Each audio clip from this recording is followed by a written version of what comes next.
Alas ni BP Sara inilabas na. Ito na kaya yung inaantay natin? Ito na kaya yung video na sinabi ni BP Sara? Enrile kumanta na sa mga nangyayaring issue at ginagawang kabulastugan ng gobyerno. Baho ni Tulpo. Diba, nalaman na saksihan ho natin at nalaman ho natin na pabor si Erwin Tulfo sa impeachment kay BP Sara Duterte. So eto, baho ni Tulfo binulatlat ni Marcoleta.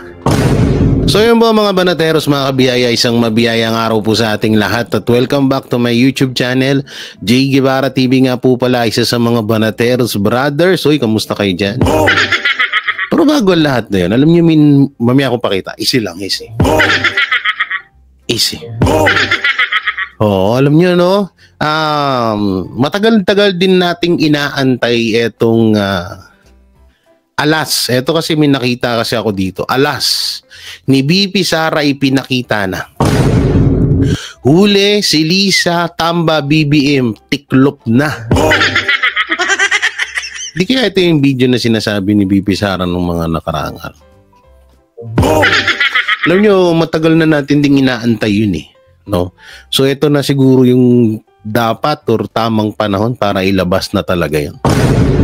Kasi baka doon sa video na yon baka magkaroon ng tinatawag na kabaliktaran sa mga nais nilang mangyari.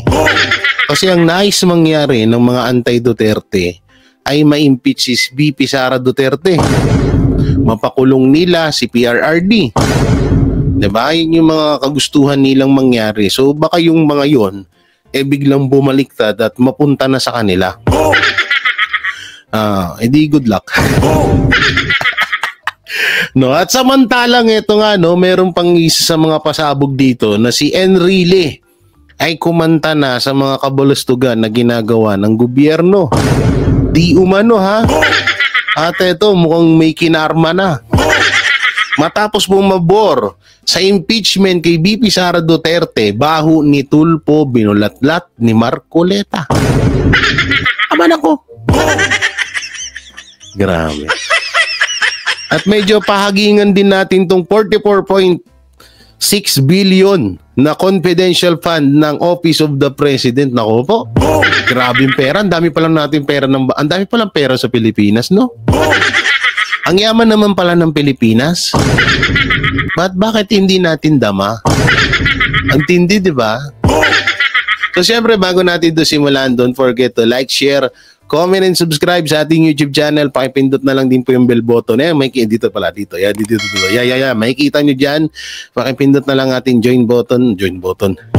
Bell button ng like and comment. At syempre, isama nyo na rin yung join button at super thanks natin yan. Maraming salamat. Samantalang, pumunta muna tayo sa Facebook. Dito kasi sa Facebook, may nakita akong isang katuwa-tuwa at sobra talaga akong natawa dito sa nakita ko dito sa Facebook na ipinasa ng ating tropa Pitch na walang iba kundi si Jeb Rivera. Ay, shoutout sa'yo, Jeb, ha? At eto na nga siya. Ayan na siya. Ha. Wow. Yan, wow. Wow talaga. Grabe, Grabe yung tao, guys. Dumagsa, punong-puno. Halos may mga nakasabit pa sa puno. May mga nakasabit pa sa mga koral. Ang daming nakapayong. Kawawa naman si nanay, walang payong. Ayun si nanay, ayun. Wait lang. Oy, Trillanes, kawawa. Ibigay mo yung payong mo dun sa matanda. Anak ng teting ka, naambunan na yung bunbunan ng matanda, Kawawa naman, walang payong si nanay, karton lang. Buti, in fairness, kahit pa paano, may nakikinig kay Trillanes. Hindi, ito, in fairness din may nakikinig, Hindi kasi siguro, baka, syempre, uso ngayon yun, yung may dalang ayuda. Uy, punta kayo ng meeting. Magano dito, di ba, tumatakbo si Trillanes na mayor. So, baka may mga dalang ayuda, punta tayo. Oo, sayang din yun. Hindi kadalasan yan ng inaano ng mga ng mga kapwa natin mga Pilipino, yung mga ganyan ayuda. So ngayon na siguro nalaman ng mga kahit naman sino pupunta. Kahit ako pupunta ako diyan eh. Sana may ayuda, sayang din 'yun, di ba? Oo, sayang din yung ayuda na 'yun, no. So kung ako pupunta ako doon. So ang dami pa niya, no. Ayan po, oy, selfie. Ba't parang nakasimangot si nanay? Nanay, ba't kayo mga nakasimangot? Smile, oh, katulad doon, yung smile ng bata, oh. O yan, oh, katulad ng smile ng bata. Smile din kayo. Oo, sikat yan. Oo, pagtapos makaupo ng pagiging mayor yan, bahala na kayo sa buhay niyo.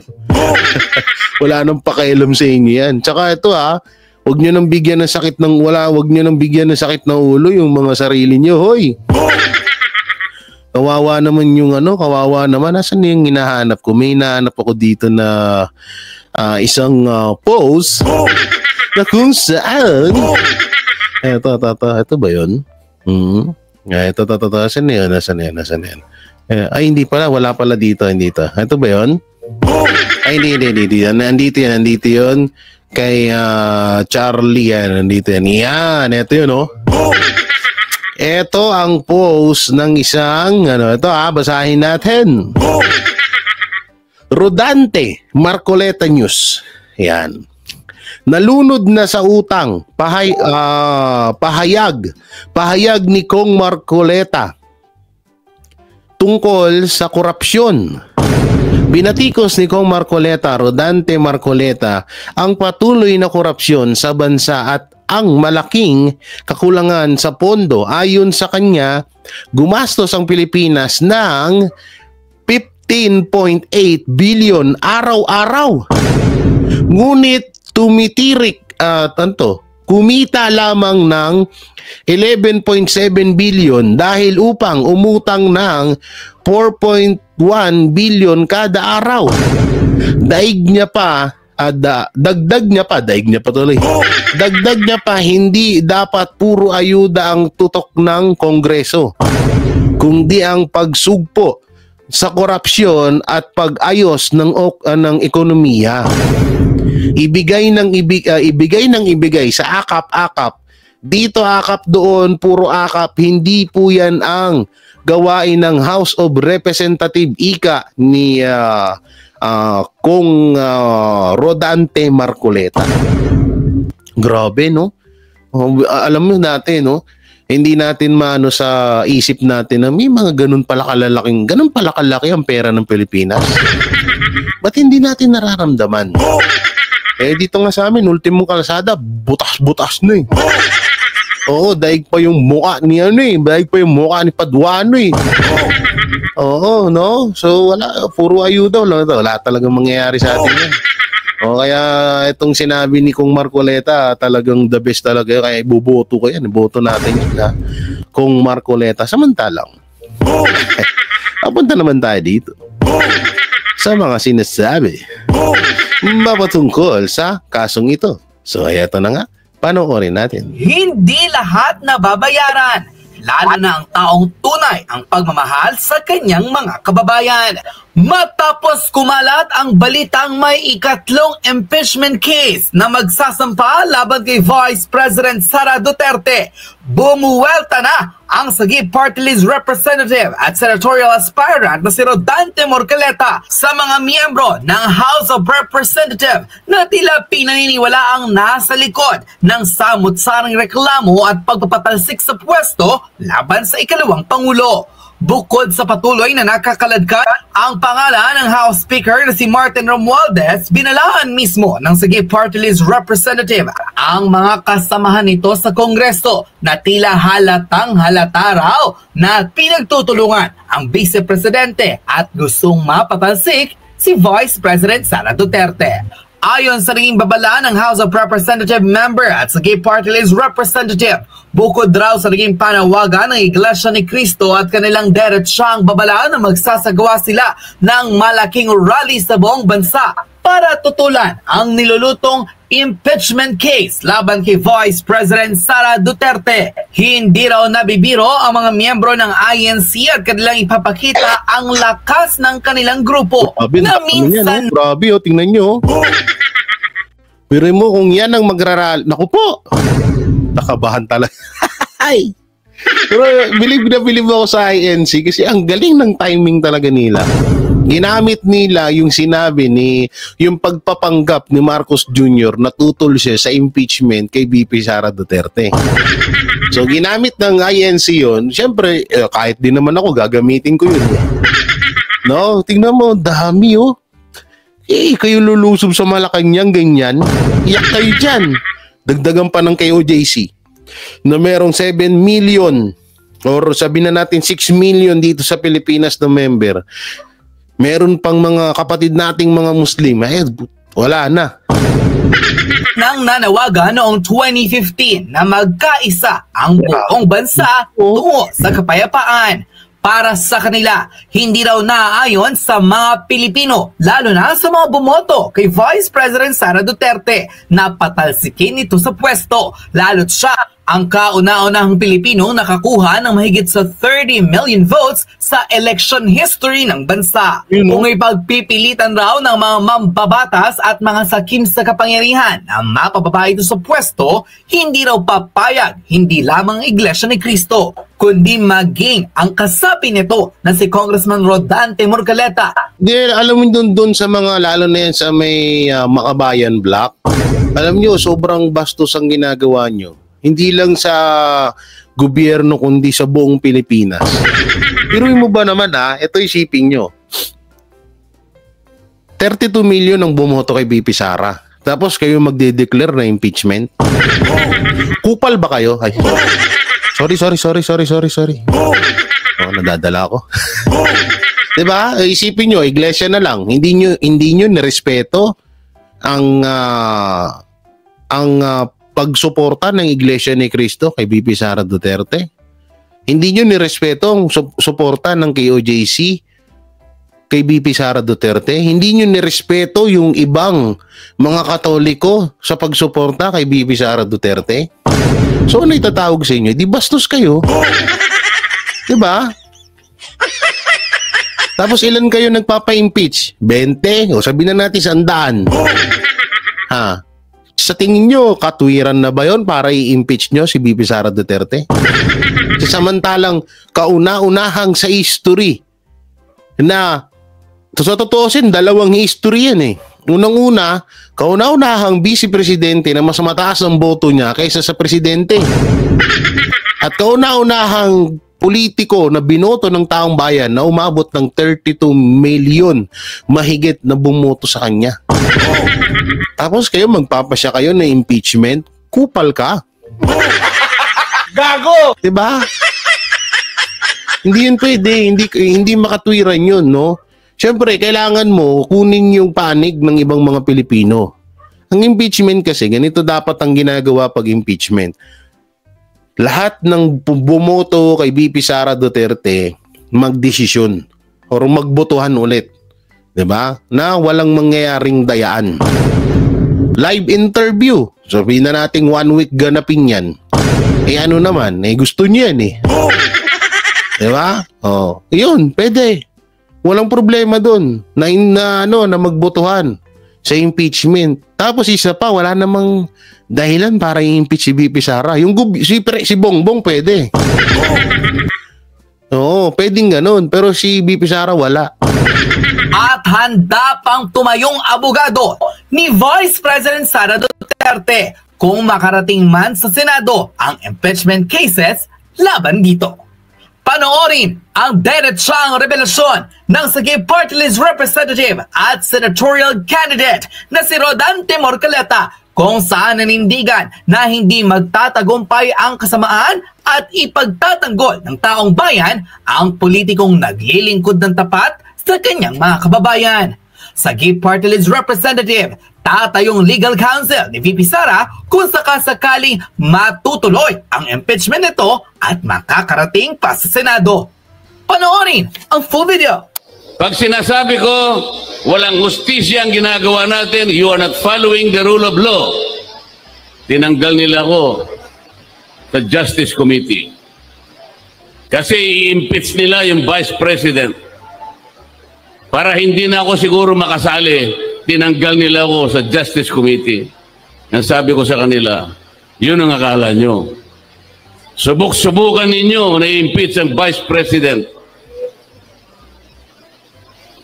I will suggest to her that she should engage me as her defense counsel. Yun, palakpakan. Ang lupit mo talaga kung Rodante. Kasi mali na po ang nangyayari. Wala nang hustisya. Totoo naman. Oo, wala namang ano eh. Oy, salamat kay Showbiz Fanatics ha. Wala naman talagang ano, may tama pa ba? Wala nang tama sa ginagawa nila. 'Di ba? Kaya kung gagawin man nila, eh, naku, kabahan na kayo ha. Oh, samantalang mapunta tayo dito sa sinabi naman ni Kong Marculeta tungkol sa baho ni Erwin Tulfo. Na kung saan ay isa to sa mga pumabor sa impeachment labang kay BP Sara Duterte. Ay nako po. Kaya yung mga convicted, din yung mga antatapang magpa-impeach, magpa-contempt. No? Halatang may sinasandalan eh. Ginawa ni Representative Rodante Marculeta, di umunay pagtakbo ni Erwin Tulfo sa Senado mukhang mapubulilyaso pa matapos maungkat ang tunay nitong pagkatao. Nagimbal ang maraming netizen sa mga revelasyon ng Sagip Party List representative na si Congressman Rodante Marculeta matapos halos balatan ng buhay sa pagdinig ang representative na si Erwin Tulfo patungkol sa tunay nitong pagkatao. Sa nasabing committee hearing, tila nabulilyaso ang representative ng ACT-CIS matapos isiwalat ni Congressman Marculeta na tila hindi pala Filipino citizen si Erwin Tulfo, kundi isang Amerikano. Ilang mga ebidensya ang nakalap noon ng Committee on Appointments kung saan kumumpirma na hindi pala Filipino citizen ang ACT-CIS Party List representative. Oo, baka Chinese yan. Ito rin di umano ang naging problema noon ni Erwin Tulfo nang maupo bilang kalihim ng Department of Social Welfare and Development o DSWD. Kaya't agad siyang pinalitan ng nooy Valenzuela Mayor na si Rex Gatchalian. Hindi raw mapapalagpas ng mambabatas na si Marculeta ang isa sa mga di umanay pilit na itinadago ni Erwin Tulfo, ang di umanay pagka-Amerikano nito at hindi Filipino citizen. Say ng maraming netizen, mukhang malapit nga raw sa karma ang kongresista dahil matatandang isa siya sa nagsiwalat ng di umanay impeachment case laban kay VP Sara. Ngunit ngayon, hindi pa raw nagsisimula ang halalan, mukhang papalpak na ang di umanay ambisyon nito at pangarap. Hindi kasi nga, di ba, umugong ang bali-balita na dalawa sa Tulfo ang lalaban sa mga Duterte sa darating na 2028. So kung tatakbo si Erwin Tulfo bilang senator at kung manalo siya at si Rapi naman ay nasa Senado na, pwede naman na silang tumakbo sa darating na 2028 election. So niyan, parang sa presidente si Rapi Tulfo, tapos vice president si Erwin Tulfo. O kaya si Romualdez ang vice president ni Rapi Tulfo. Baka yan ang mangyayari dyan sa 2028 election. Yan yung mga nakikitang senaryo dyan, no? Yan ang mga nakikitang mga maaaring gawin ng mga yan dahil wala namang ibang magiging pambato ang administrasyon, ni Tulfo lang talaga. Kaya lang nga naman si Benny Abante tsaka si Paduano. Gago! Diba? Alam nga naman si Benny Abante ang tumapat kay Duterte tsaka si Paduano. Ano yun? Si Benny Abante, presidente. Si Paduano ang vice president. Aba, nako. Parang isinalang tayo sa nagbabagang apoy nun. No? Ilan sa mga netizen, tila bukod sa nag-boycott na kay Erwin Tulfo, nangakong poprotesta para maisiwalat ang di umano'y tunay na pagkatao ni Tulfo na binansagan ng ilang mga botanteng hindi nila iboboto dahil sa di umano'y pagiging trapo nito. Narito at panoorin ang buong detalyadong balita kung saan hindi nakapagpigil at isiniwalat ng Sagip Party List Representative ni Rodante Morcaleta ang di umano'y pagiging US citizen ni Erwin Tulfo na siyang di umano'y pwedeng maging mitsa para makansela ang kanyang pangarap na tumakbo bilang senador. Narito at panoorin ang full video. My other question, Mr. Secretary, also appears in the report of the commission. This is the PIR, the Profile Investigation Report, because it is indicated here that you were also convicted 4 times in the art. 4 times ng 4 times nang convicted si Erwin Tulfo? Yung ko lang nalaman yun, ha? Ito, mas matindi pala ito kay Franz Castro.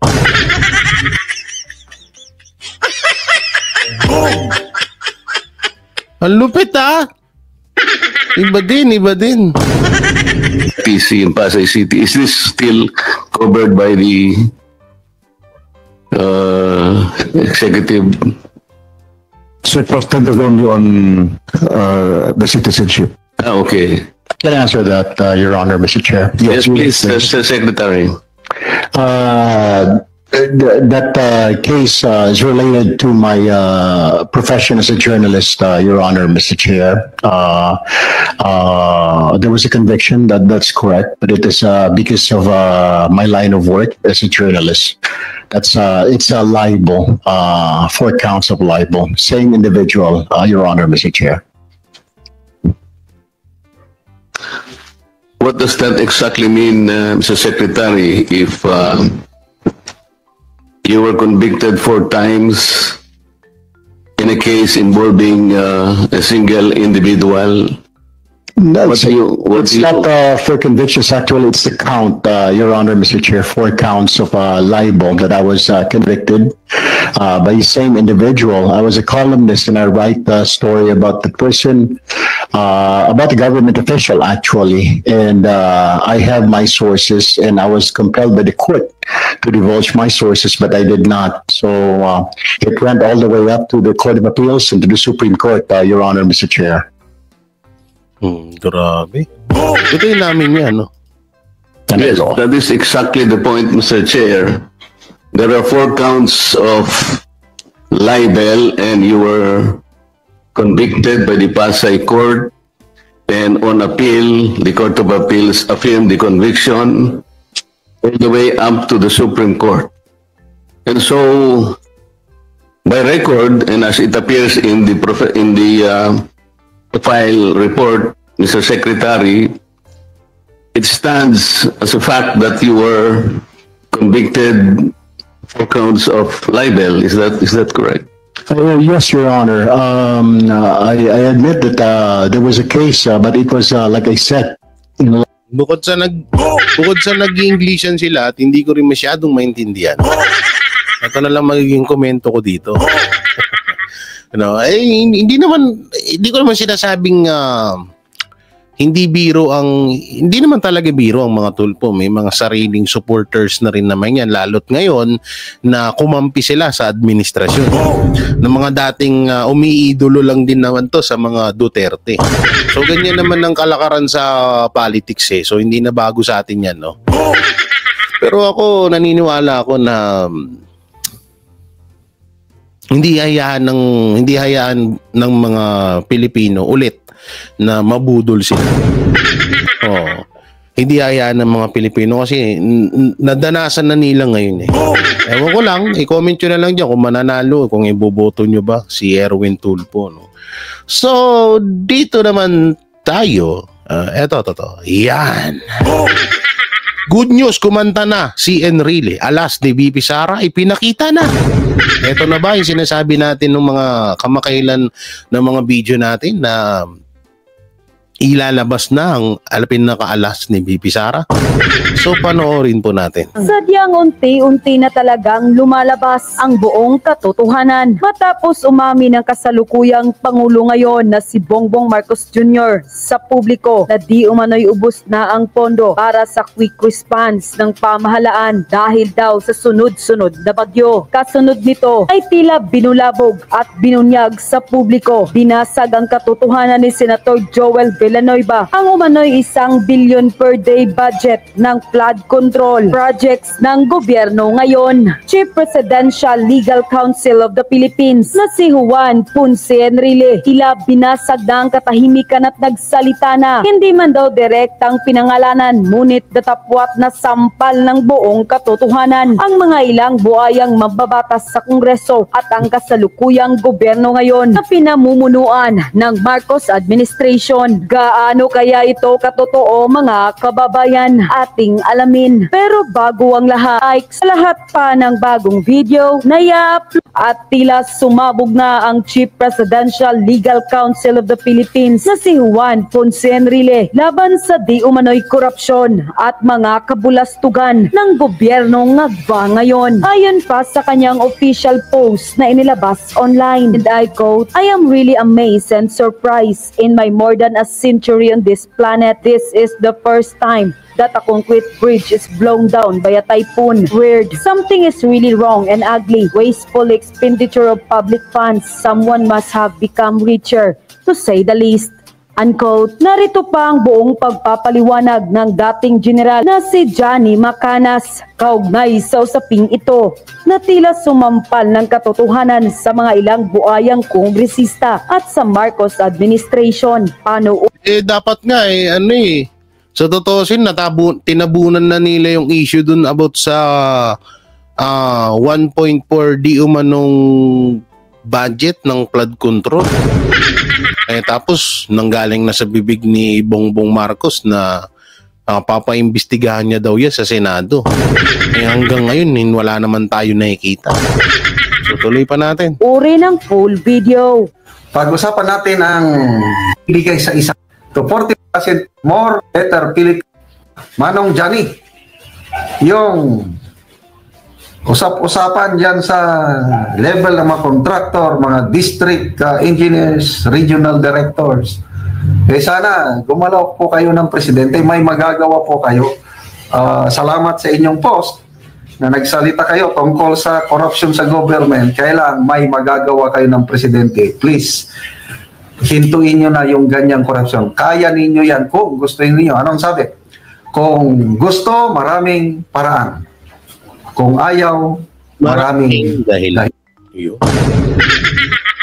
Tsaka ito, nagtataka ako dapat nga mas mapaganda pa natin ng Pilipinas kasi halos lahat ng mga congressman, mga kontraktor. Yung mga nasa party list, no? So isa sila dapat sa mga nagsasuggest kay Marcos Jr. na kung ano yung mga magagandang gawin na proyekto dito sa Pilipinas. Kaso, nangyari, mas lalo pang naghirap ang Pinas. Oo. At doon naman sa sinasabing dito sa video na tawag dito na nilabas ni VP Sara ang alas na, baka ito na nga yun. Hindi alam niyo si Enrile, kahit paano naman siguro, napag-isip-isip niya rin naman na, matanda na ako. 100 years old na ako, magsisinungaling pa ba ako? Ilang bulati na lang pipirma sa akin, tigbak na ako. Baka di na ako umabot. No? So samantalang ito pa nga, ito yung sinasabi ng asan yan? Hoy, asan na? Yung sinasabi na na yun, yung about doon, no? Konektado rin to. No, yung about sa funds na to. Ito nga, saan na ba yun? Ito, yan. Yan, no. Ito, panoorin natin to. 2023. Unquote. Ayon sa mas malinaw na report na inilabas ng Commission on Audit, naglustay ang opisina ng Pangulo ng mahigit sa 2.2 billion pesos pagdating sa confidential fund at 2.3 billion pesos naman pagdating sa intelligence fund sa taong 2023 na may kabuuang gastos na 4.56 billion pesos. O ngayon, nasa na yan? At anong pinaggamitan yan? Siguro, siguro ito naiisip ko siguro bisit na rin sila Marcos, no? Kasi kahit anong gawin nila na gusto nilang kasiraan kay BP Sara Duterte, hindi nila magawa-gawa. Sa halip sila pa yung nasisira. No? Hindi pa partida, hindi naman si BP Sara naglabas nito kundi yung COA. No? Kaya ngayon sinasabi nating karma, no, sa halip na masira ang mga Duterte, nangyayari bumabalik sa kanila. Ito, masama, isa sa mga masama ngayon pagtapos ng bagyo, bulkan naman yung ibinato sa gobyerno. Hindi naman ako masaya dun sa nangyari niyo kasi may mga kababayan tayo na apektuhan, pero sana tulungan naman sa sapat na pagtulong. Hindi naman tulong na bigyan mo lang ng 3 plywood, 3 yero yung mga tao. Dapat kailangan yung tulong din na sapat sa kanila. Kasi kung kayo nga, gumagastos kayo ng 4.5 billion pesos sa mga confidential fund nyo sa Office of the President, gasino ba yung bigyan mo ng kahit 1 billion yung mga nasalanta ng bagyo, nasalanta ng yung bulkan ngayon, hindi na siguro kawalan din yan sa budget ng gobyerno, di ba? Una-una, deserve naman ng mga Pilipino yan dahil dugot pawis ang inilaan nila dyan. Pera ng taong bayan yan na iba ang nakikinabang nga lang. Yun ang pinakamasakit doon, iba lang yung nakikinabang. So yun mga banateros, anong may kukomento nyo sa mga napanood nating video? So medyo naprank lang ako. Dahil wala ho doon yung sinasabi doon sa na tawag dito na inilabas na ang alas ni BP Sara. So sana ilabas na rin ni BP Sara yung video, yung about doon sa video na yun. Matagal na rin naantay natin yun, pero may mga sabi-sabi din na parang ipe-play ata yan sa rally ng Iglesia ni Cristo. Sabi ko, naku po, ang ganda nun. Sakali mang ilabas talaga yan, maganda nga yan. Oo, doon mapapanood ng buong Pilipinas yun. Siyempre, kaabang-abang ngayon ang magiging rally ng Iglesia ni Cristo, samahan pa ng mga kapatid nating Muslim at iba pa nating mga at iba't ibang mga relihiyon dito sa Pilipinas. So yun mga banateros, hanggang dito na lang yung video ko at syempre huwag niyo pong kalimutan na mag-like, share, comment, and subscribe sa ating YouTube channel. Pakipindot na lang din po yung bell button para lagi kayong updated sa ating mga video araw-araw. At pakidamay na rin join button nating super thanks dyan at mega love shoutout sa ating mga kuya at ate sa Eagles at sa nalalapit na anniversary ng Alegre dyan dito sa Taguig. At syempre, mega love shoutout din yan sa mga OFW Hero Abroad at sa ating mga mahal na senior citizen na patuloy na sumusubaybay sa Banateros Brothers, SMNI at syempre kay J. Guevara TV. So maraming salamat. Ingat kayo palaging. God bless and peace and bye-bye. Yan ang Banateros, walang inuurungan. Pag tama palakpakan, pag mali ay babanatan. Yan ang Banateros, boses ng ordinaryong Pilipino. Banateros ay walang makakaawan, walang inuurungan. Banateros ay tinutulungan.